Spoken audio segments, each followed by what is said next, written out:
Praise the lord. దేవుని నామమునకు మహిమ కలుగును గాక. సర్వశక్తిమంతుడైన యేసయ్య నామం పేరిట మీ అందరికీ ప్రత్యేకమైన వందనాలు తెలియజేస్తూ ఉన్నా. ఈ దినమందు ప్రత్యేకముగా దేవుని వాక్యంలోనికి మనం వెళ్దాం. ప్రార్థన. ప్రియ పరలోకపు తండ్రి, పరిశుద్ధాత్ముడానికి స్తోత్రాలయ.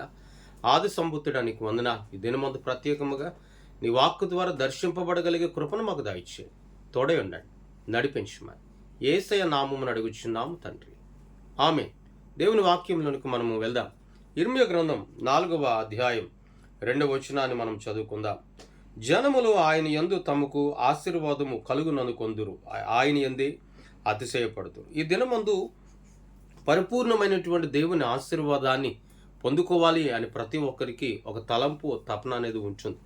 అయితే ఇక్కడ ఇర్మీయా గ్రంథకర్త 4వ అధ్యాయంలో చెప్పబడుతున్న మాట ఏమిటి అంటే, ఆయన యందు పరిపూర్ణమైన ఆశీర్వాదాన్ని పొందుకోవాలి అంటే ఇక్కడ 2వ వచనం అంతా కూడా మనము జాగ్రత్తగా మనం చదివినప్పుడు సత్యమును బట్టి, న్యాయమును బట్టి, నీతిని బట్టి యెహోవా జీవముతోడని ప్రమాణం చేసిన ఎడల జనములు ఆయన యందు తమకు ఆశీర్వాదం కలుగుననుకొందురు అని చెప్పి వ్రాయబడింది. ఈ రోజున నీతిగా జీవించుచు సత్యమైనటువంటి దేవుని వాక్యాన్ని మన హృదయంలో భద్రపరచుకొనుచు శ్రేష్టమైనటువంటి దేవుని యొక్క మహిమ ద్వారా మనం నడిపించబడినప్పుడే దేవుని కృప ద్వారా మనం దీవించబడతాం.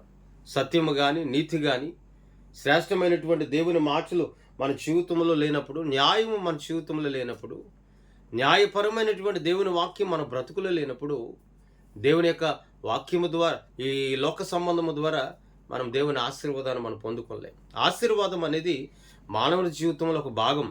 అయితే ఆశీర్వాదం కేవలం దేవుని కృప ద్వారా, ఆయన మహిమ ద్వారా పొందుకోవాలి. కానీ మనము ఇష్టానుసారమైనటువంటి జీవితాన్ని జీవించి, ఇష్టానుసారమైన బ్రతికి దేవుని యొద్దకు వచ్చి, నేను దేవుని సన్నిధికి నేను వచ్చాను, ఇన్ని సంవత్సరాలు, ఇన్నేళ్ళు గడిచినా నన్ను ఆశీర్వదించడం లేదు అని చెప్పి చాలామంది తలస్తూ ఉంటారు, అనుకుంటూ ఉంటారు. అయితే వారిలో ఏమి లేదంటే సత్యము లేదు, న్యాయము లేదు, నీతి కూడా లేదు. ఈ రోజున ఈ మార్చి వింటున్నటువంటి నీ జీవితంలో ఈ మూడింటికి చోటు ఉందా? ఒక్క మరి ఆలోచించు. మనం ఆరాధించుచున్న యేసుక్రీస్తు ప్రభులు వారు మనల్ని నిత్యము కూడా ఆదరిస్తున్నారు.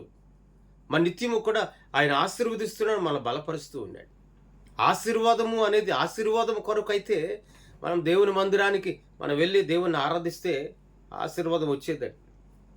సత్యం అంటే దేవుని వాక్యం, ఆ మాటలు మన బ్రతుకులో ఉండాలి. ఉదయం లేచి రాత్రి పడుకున్నంత వరకు మనుషుడు ఎన్నో అబద్ధపు ఆలోచనలతో ఉంచాడు. నీతి అంటే ఇక పాపాన్ని విడిచిపెట్టావు, ఇంక పాపం వైపు చూడకుండా దేవుని వైపు చూడడం.